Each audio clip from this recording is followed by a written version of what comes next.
I'm actually not going to introduce our next panel, which all of you can see. I'm going to ask you to go to the app so that you confirm what wonderful celebrities they are. And it's a real privilege for us to be able to have them engage in a conversation, and I just thought it would be super magical if I, as the moderator, simply disappeared. And since it's post-lunch, I am in the corridors watching you. We're going to have a poll to kick off this conversation. If you can just bring up the poll, move to your app. It will ask you a question. Vote on what you think is the right answer. How much USD in gender equality is costing the global economy annually? It's like we should have Jeopardy music. Ding, ding, ding, ding, ding, ding, ding. Ding, ding. Yes, yes, answering? Oh. If I see you guys not answer, yet chat on your phones, I will catch you. Okay. Oh, moving, moving, moving. It's a close call between billion, trillions. Oh, oh. Okay. I'm giving it 10 more seconds while you guys get seated. 10, 9, 8. All right, let's leave it as a close call. My esteemed panelists, are you surprised? The answer is 12 trillion. $12 trillion. So I am a little surprised that it was such a tight race between the two bottom answers. I think, if we look at India in particular, we see that there is a huge impact in terms of even just things like being able to equalize men and women's labor force participation rates, right? And India is so sensitive to it. I mean, I think the answer is that equalizing labor force participation rates in India could add like $500 billion to our GDP. I mean, it is almost the biggest thing that we can do, and we don't talk about it enough. And it's so sensitive for India because our participation rates are so low. 27% of our working age women work. That's down from 2004, 2005 when we had 32% working. And what I find so interesting is that when you look at surveys of young women, like 75% of our young women have specific career aspirations. And then you put that against 27% working. So there's clearly something that's not adding up. And to me, I think the one other big sort of, if we look at it, it almost seems like it's too big of an issue. But I think there's a sliver that we should look at. It's still a very big sliver, which is skilled women, right? We have, this labor force in India that a third of our workforce has secondary levels of education. So we're low. Then we get hit again because we have 60 million women who have secondary education and then they don't participate in the workforce. Even if we could figure out how to get that group into the workforce, we would automatically raise our skill levels, and that would go a long way to solving a lot of our skills problems. So I think this is where I jump in. So we work with rural women. So, we all forget that 70% of our women are in rural India. And it's like amazing. We have, urban India and rural India, there's a glaring difference. There's a huge aspiration amongst the women in rural India to work, definitely. Huge capability. But I think their ability to leave their homes, their villages, and move to urban centers is limited, right? Their social structures don't move with them. Their childcare doesn't move with them. Their ration card, I don't know if it moves with them these days or not. But all of that, right? So I think in India, we really need to look at a different model. Yeah, we have to, China met the MDGs and created all these jobs and more increased participation for their women workforce with mass migration, right? India, migration is not happening. Yeah?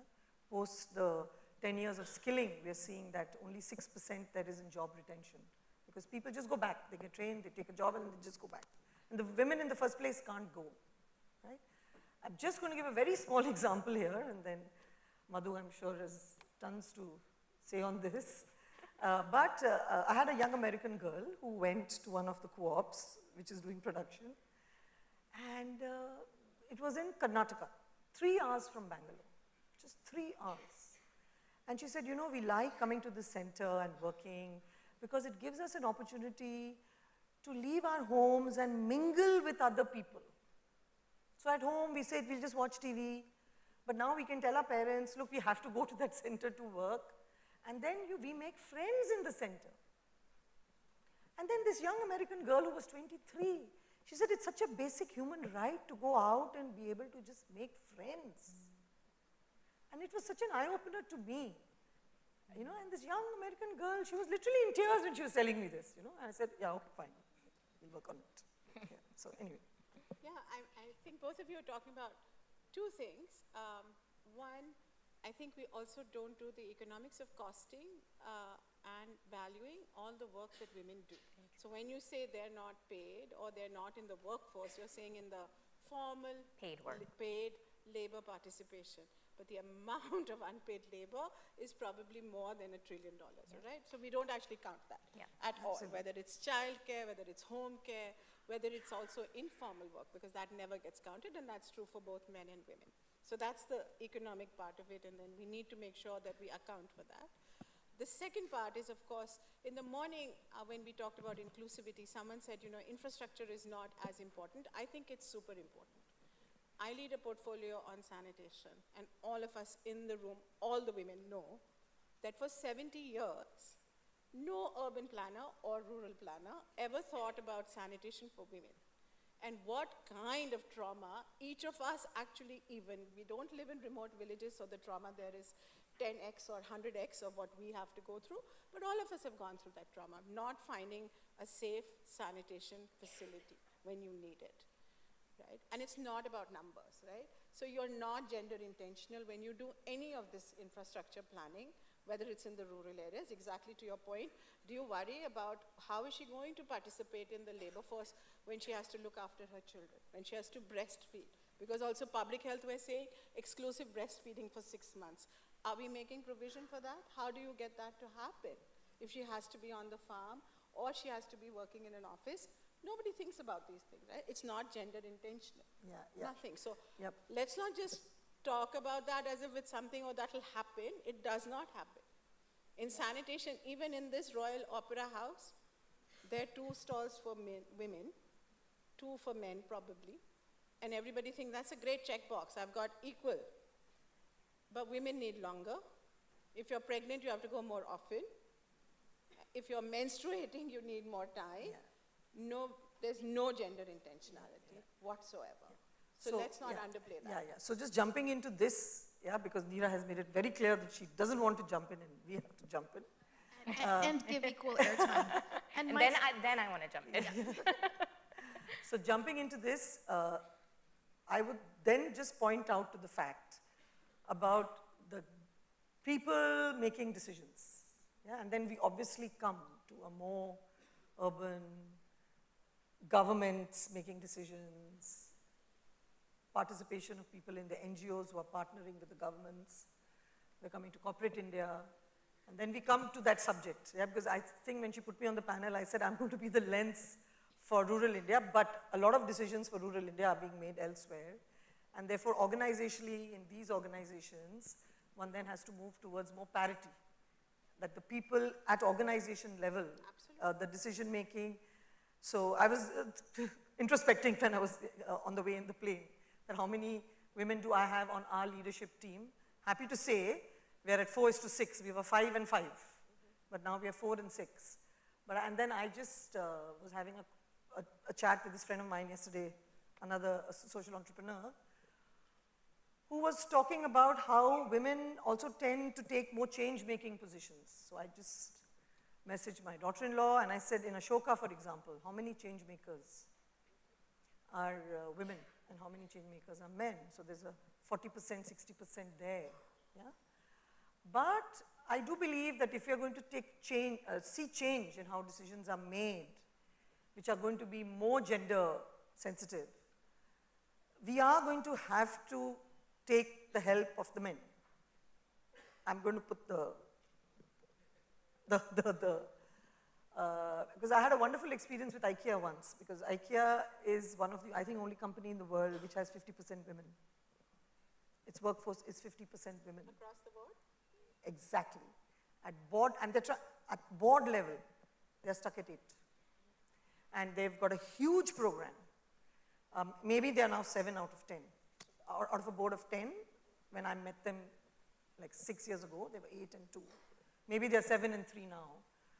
But the CEO was speaking of how it's really super critical that they equalize it.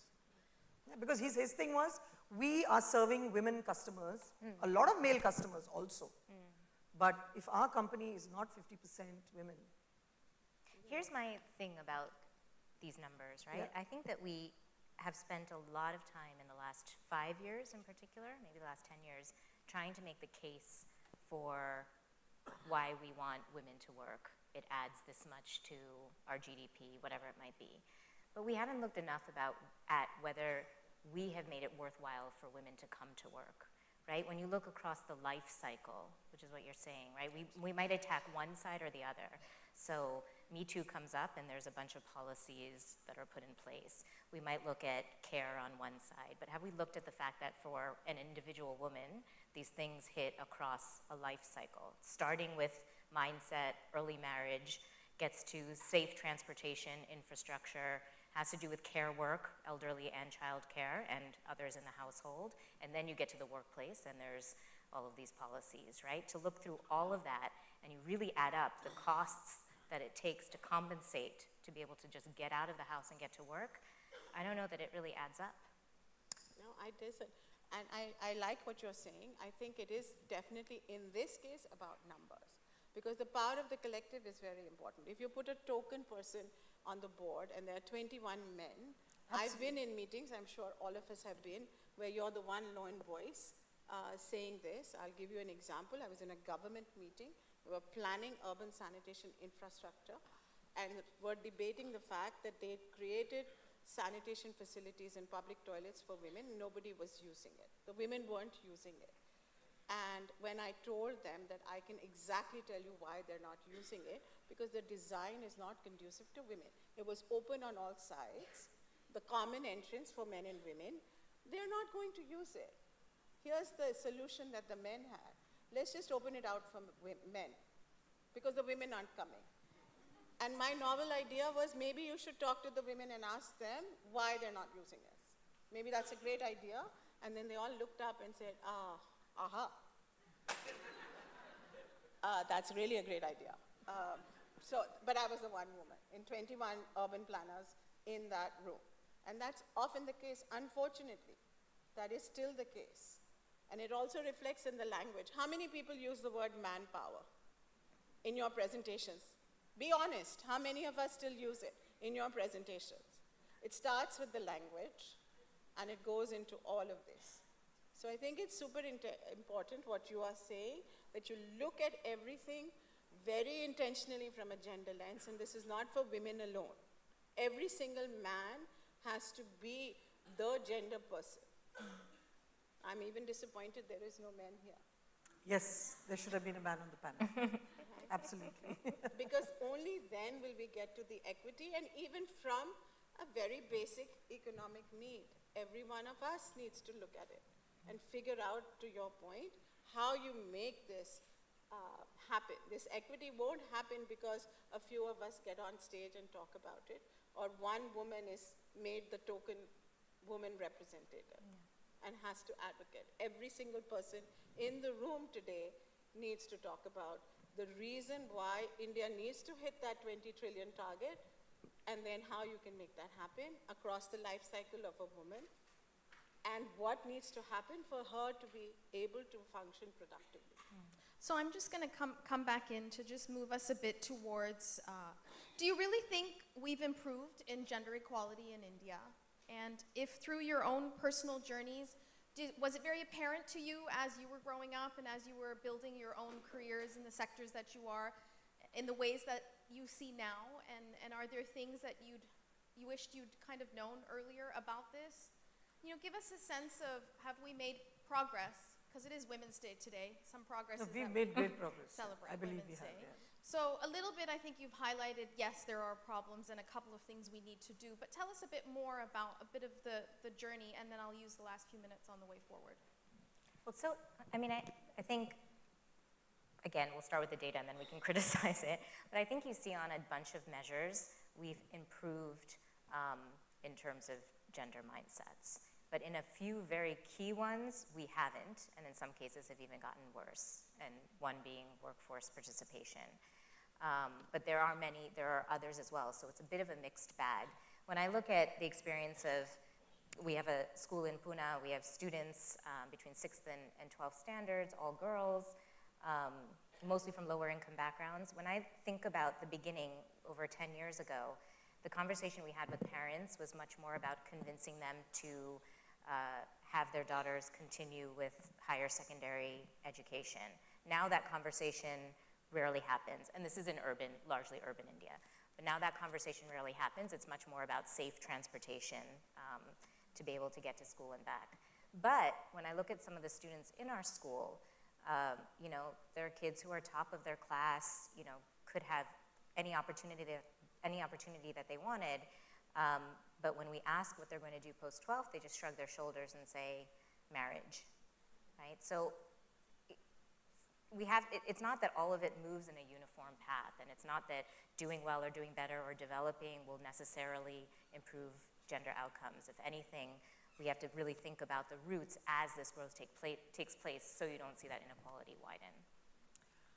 Yeah, good. But I also think, there's several Indias, right, to your point, Neera. And Madhu, can you move your mic? Yeah. So there are several Indias. We all know that, right? And we have still the problem in India that we don't have the basic right to live for girls. We have female infanticide. We have child marriage. Those are very basic rights for a girl to be able to, survive the first year of her life and then be able to make some choices. And then we have us. And so there are several Indias in between. In some Indias, there's been progress.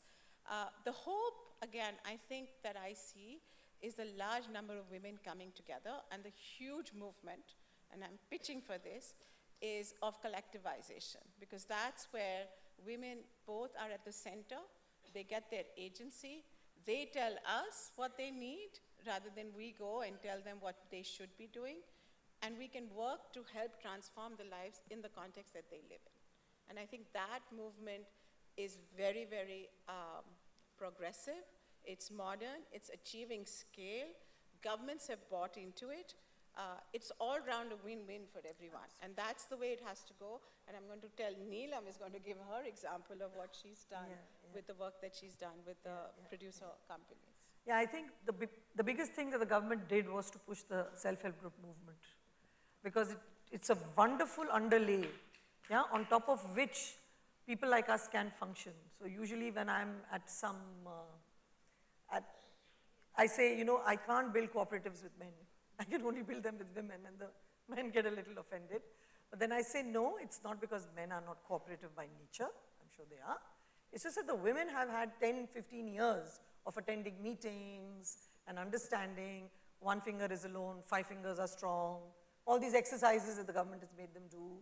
And so it's a very, very fertile ground. Makes our work so much easier. And then we can sort of build value chains, collectivize them, get them to earn better. So I'm not going to go into all of that. But that's, like you said, a very big positive. And the other positive I see, I think each one will come from our own experiences. I do believe that the young millennial workforce we have in India, in urban India. I was at a meeting with Sidbi the other day. And she was, Sidbi is a government bank, right? So she's a public sector person. She was not a millennial, early 30s. But I'm really amazed. The younger lot of women in India is going to transform India. Because it's going to start from here, right? They're all standing up, they're all, it's amazing. I just want to add to that. I don't mean to be like the pessimist, but I think that the one thing that I worry about is that there are all of these young women who have all of this optimism, and they're coming into a scenario where we just have a jobs crisis that we all know about. And it just disproportionately hits women, right? Women, even if they enter, they're 3 times as likely to exit the workforce. When you look on the ground, right, when people are really trying to find basic labor, the problem isn't mindset, isn't migration, it's that I just cannot find a job. There aren't employment opportunities, and when they're so scarce, it's that much harder for women to be able to get that job. Absolutely. And so I think, again, those things of the underlying mindsets and the responsibility for care, it's huge. It's something that we won't be able to, and that's why we can't have a conversation among ourselves, because until that breaks, organizations have to be super sensitive. Yeah. We are able to retain our talent of the women's workforce. We say, fine, you're going to take a year off for pregnancy, fine. The job will be waiting for you when you come back. We have gone out of our way to nurture and keep our women with us, our senior leadership especially. Yeah?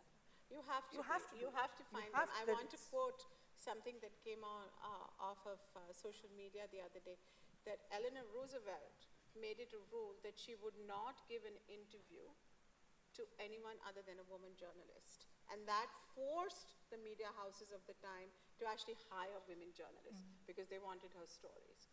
And you have to be that intentional. You have to be that forceful in order to make this happen. The job scarcity is for both men and women, so that's a larger problem.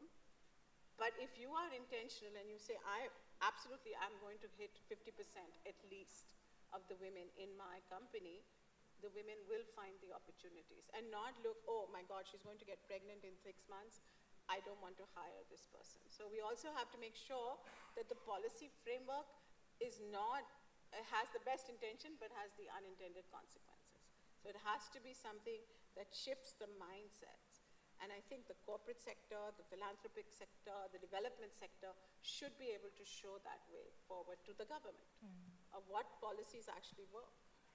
So just before we open up to questions, I just want you to spend, for me, the last 5 minutes on, you spoke a bit about structural policy, things that are intentional from an individual perspective, that we come together as a collective. What do each of you see that philanthropy can do to actually have a step change in moving on gender equality? I think philanthropy is going to play a huge role, yeah, because it's like there is so much awareness that needs to be created, right? And my thought is just always going back to when you started, yeah, saying that women bring natural assets to a job, the way males bring some natural assets to a job. This could be a very politically incorrect statement, yeah? But I do believe that, right? And so the value that women bring to the table, awareness has to be created in every spectrum, whether it's, yeah, because it's clear, one value women are bringing into the manufacturing value chain today is I can put 1 million women in creative manufacturing and ag value chains. I cannot do it with the men, so that's a value they bring. The value of cooperation, the value of being able to work together, right? So, and the same thing, I think the role philanthropy would play is just awareness building. Like even those 21 government officials, if someone had done some awareness building with them, they would have got it a little sooner. So I absolutely walk the talk, most importantly, fund projects that are very gender transformational, not just intentional, actually transformational. Only fund those. Madhu, you're saying great stuff, but hold the mic closer to you. Okay, yeah. Sorry. And repeat. You gotta clap. Okay, repeat. I said fund projects, walk the talk in your own organizations if you're a philanthropic organization. All your donees, grantees, partners, make them gender transformational. Be very, very, very, very intentional about how you fund. But that's the only way to make that change happen. There's no other way. Philanthropy has a huge role. And we at the Gates Foundation are absolutely, absolutely committed to that. Everyone knows that, I hope. And I hope we are walking that talk, for sure. And I hope others, everyone in the room will do that. I would say when we talk about that disconnect between women who want to work and they can't find work, I think there's a ton of spaces to be able to make that connection better and smoother. It starts from everything like skills, where we can redesign our skills away from industry-led skills to what we think are 21st century skills that matter: problem solving, creativity, collaboration, and really focus them on women to be able to move across different sectors. I think it's very hard, at least in our research we found it's just very hard for women to be able to match to jobs. So there are a ton of things in terms of making the connections that women may not be able to make themselves. But I think there's a big, when we look at solutions, I think we can't ignore in India that we have to look at this idea of the carer economy and what it means for kids and what it means for our elders, and this is where philanthropy can play a role. Is there a way that we can be more ambitious as we start down this path, right? Does it have to be a private household decision that everyone makes with an unregulated workforce in terms of how do I take care of the household? Or can there be a way that we can think about it more ambitiously and also be able to take care of our care workers in a better way? So I think that's something that we're pretty ripe for thinking about and looking at other examples, and not just cutting and pasting, but really making sure that it's specific to our context. Yeah, so I just want to talk about two things from the morning session. One, definitely that Vidya talked about, which is... Can you move the mic closer? Yeah, which is what Vidya talked about in the morning, which is if people are insensitive, it's because they haven't been sensitized. So that's the responsibility for all of us. Again, all men and women who are now convinced that this is an important agenda. And the second is to put women at the center of the decision making. Let's not forget them. So what works for them, what's transformational for them, is what they should tell us. And that mindset needs to be very clear. And that's why we love the self-help groups, because they do actually have the voice and the agency. And that's what we all need to nurture. So does it make sense for me to have land rights or not, is something that the women need to tell us. And not, even though it's the best policy intent, how it actually plays out at the household level, at her social level, where she sits, should determine how we frame that framework. Mm-hmm. Right? Great, thank you. We're going to open it up for questions. Yes, Sonali. So, thank you for this lovely session. I'm Sonali Khan from Sesame Workshop India. I mean, I completely agree with everything you've said, and in an insidious way, I'm just trying to agenda set and push you on political participation for women. Because I think while I heard you on economic rights and workspace equality, I think until we get a little bit on the political equality front, a lot of that's also going to go missing, because we need some of that happening. So your comments. I agree. I think we should all push for the 50% reservation, absolutely, at the very minimum. Yeah. Yes, yes. Hi, my name is Rajesh Agrawal. I couldn't agree more with what all has been discussed so far. But if I could make one point, that while we are talking about creating awareness, it's not only important to highlight the need for, as you said, reservation and higher participation, but also to highlight the point that at workplaces, when we have diversity in terms of gender, in terms of skill sets, in terms of ethnicity, research has shown that the performance of the organization improves. Absolutely. So it's not only about having a requirement, but to prove that it really improves the quality of decision-making performance. Give it to the guys. I'm Anjali Raina, and I have a comment and a question. You know, 92% of our economy in India is actually informal. And so we are formally an informal economy in the sense that organizations provide very little employment. So the search to match our women with jobs in organizations is in many ways, as Roopa said, a doomed search. What can we do for the self-employed, which is so many women? How can we move them from micro-entrepreneurs to larger entrepreneurs so that they can employ other women? Great question. Neelam, do you want to take that? Yeah, okay. I mean, I only know one way of doing it, so I can't do it. I just believe that we need to create larger value chains at scale. That's the way I do it. Yeah, because I find that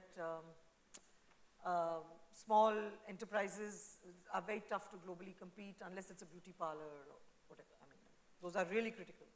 I think the beauty business in this country is booming, and it's just going to benefit the women, and I love it. It's great. But, no, really I do. I think it's great. But I think for the masses that we have, we just need to build more well-managed, large-scale, globally competitive value chains which are owned by the women, build more co-ops. India's co-op economy is just 1%. All developed countries are at 12 to 14%. You just got to build more and more large cooperatives of women. That's what I think. Yeah, I agree. I think the collectivization and scale and the ambition that you can show, that you can actually get 500 crore companies that you can run and work on. And again, you can create platforms, both urban and rural, where you can bring women together to set up those companies. That is the way of the future. You have to. And absolutely, there are so many women entrepreneurs. If they are organized, they perform so well. And it doesn't matter what skill sets they have, they develop that so fast. Seva has done an amazing job with street vendors and organizing them and getting them the skills they need to go to scale. And that we need like 100 more Sevas to work in that same space.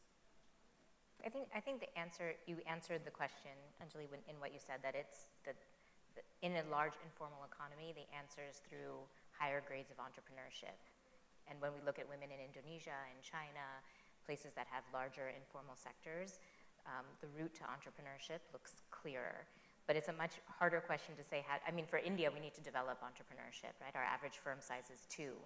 So, I mean, I think what we think about is how do you bring all of the ecosystem that you have in a place like Bangalore, how do you make that something that the rest of the country can benefit from? How can micro-entrepreneurs understand connections to product markets? How can they understand personnel management? How can they think of, how can you have advisory to small, right? So there's a thing where it's maybe not one thing, it's not 3 or 4 interventions, but it is the fact that you have all of them that can help someone grow from micro to a larger scale. So we just have a few minutes left. We're going to take the 2 questions. I'm excited about taking a question up there because it's cool. There's a question up there, yeah, and there's a question down here. We're going to merge them. So you have the mic. Will you just share your question down here? Yes. And we'll take the question up, and you will answer both questions quickly. Hi, Neera. This is Ruchi Yadav. I'm from Delhi, from the Hunger Project. I just want to acknowledge the women's movement in India on this International Women's Day. I think we forget that sometimes because all of the progress that has been made for various legislations and various other pushes, whether it was the Mahila Samakhya or the Lok Jumbish in Rajasthan on education, I think that's really important to not forget that history as we move ahead. The other thing, I think a lot of what I'm hearing is about both the formal and informal economy. And I think unless we really fix SDG 16, which is our institutions and systems of education primarily, our women are not going to be ready for the next century or this century. You have girls wanting to become doctors in Rajasthan and they don't have science in 11 and 12. So how are we going to even overcome that? So I think we really need to fix many things before we really sort of actually meet our dreams. Okay, thank you, Ruchi. It wasn't a question, but a great comment. Yes. We had a question here. Yes, go ahead. Okay. I agree with everything. I mean, there's so many things that need to be done to get women into the workforce. I work with an organization who's into skill, we've been doing skill development for employment. And in the 10 years we've existed, we moved the enrollment of girls in our programs from 27% to 63%. So we are getting more girls in there thanks to the, Sarv Shiksha Abhiyan and whatever. There are more girls getting into school. I need a question quickly, Yeah, please. yeah. I'm just adding an agenda there. Okay. That it's safe cities and safe transportation, which is a major issue for girls in urban, low-income areas, as well as the peri-urban, rural girls as well. they can't get into work because it is unsafe. Families won't let them go. Okay, great. Well, brings our panel to an end. This conversation will never come to an end, or maybe will come to an end one day when we have gender equality. But I want to thank the panel. Before we close out, I'd like to put up the last poll. So yes, pick up your phones and go to the app. And our last polling question is, what can accelerate gender equality in India? Which one of these do you believe will move the needle the most, not in isolation of everything else? And with that, we will leave impressions to move towards collaborative action and thank my wonderful panel for a great conversation. Thank you. Thank you. Yeah, this is super. It's engaging men. Thank you.